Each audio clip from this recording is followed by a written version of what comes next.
昨透早伫高雄三岛捷运站一间手机行的调查头，而且犯案的手法引起网友的讨论。原来这个嫌犯真巧，伊知影讲捷运的保全会伫关站前去巡逻，所以讲提早入站，高米粒锁起来，又搁写维修中的便所内，所以讲巡逻的保全无发现伊。这个偷摕过手了，为站内拍开出入口这个铁门和走去，警方调监视器已经锁定嫌犯。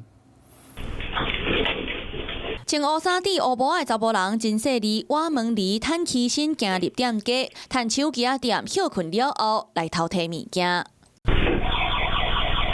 连警雷弹拢无要无紧，查甫人跍落来伫箱仔内底敲找物件，一直到听到外口有声，才雄雄公公三步走两步，赶紧逃走，拢总互监视器翕到。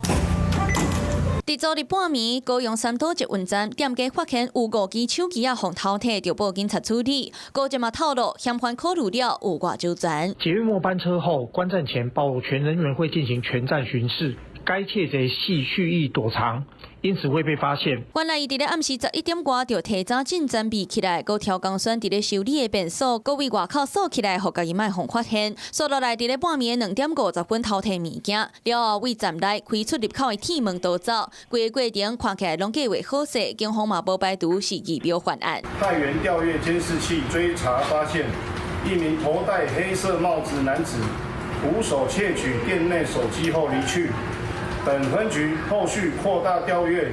警方已经锁定涉案人，积极追缉中。店家嘛铺文要找手机仔的贼仔，佮有5支手机仔的下落。高检嘛表示，了后会加强暗时的巡查，避免有人调工留伫内底做违法的代志，互其他的店家受害。Hello， 我是林明瑞。想要抢先掌握最及时的新闻资讯吗？赶快订阅、按赞、开启小铃铛，锁定我们华视新闻的 YouTube 频道。